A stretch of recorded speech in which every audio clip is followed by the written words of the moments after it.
Sir Winston Churchill was one of the most influential men of the 20th century, leading the British to victory in World War II as Prime Minister.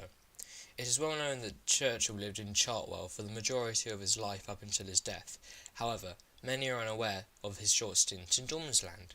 In light of recent controversies regarding whether or not Churchill was an actual war hero, for example allegedly causing a famine in Bengal, India, I decided to look at the former Prime Minister's stay very close to my house and his life in Dormandsland. Dormandsland is a small village next to Lingfield, home to roughly 2,000 inhabitants, including myself.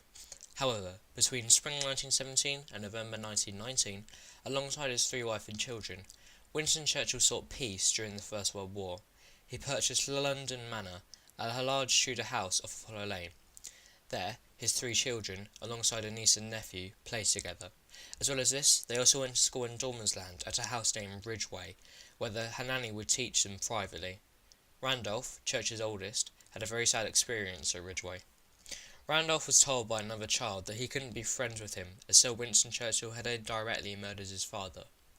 On a lighter note, the kids would arrive at school via a pony and trap, also known as a pony and cart. Here's a taste of what that might have been like.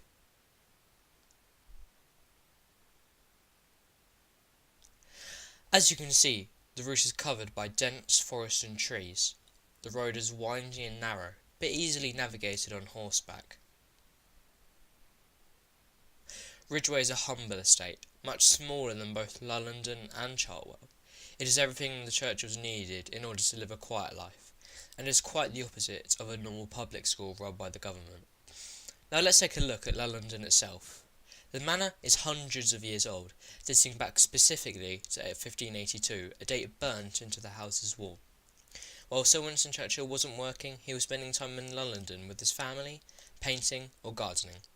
Cherry trees adorned his manor, becoming a staple for Dormandsland, while white magnolias were spread throughout the grounds. However, after 2 years of hard work for Churchill due to being appointed Secretary of State for War and Air, London had become worn down and a shadow of its former self. In turn, Churchill and his wife decided to sell London to their close friends, General Sir Ian and Lady Hamilton. Sir Winston's wife wrote that she didn't want to live in a place with such, quote, moribund conditions, end quote, and while she respected the professional guarder's, quote, great knowledge, end quote, she could, quote, pass the tyrant, which was Winston Churchill, on with this place, end quote. London is a beautiful manor, and I am privileged to be able to live and have the ability to visit such an idyllic place. Thank you for watching, and I hope I gave you an interesting insight into Sir Winston Churchill's private life at Dormandsland.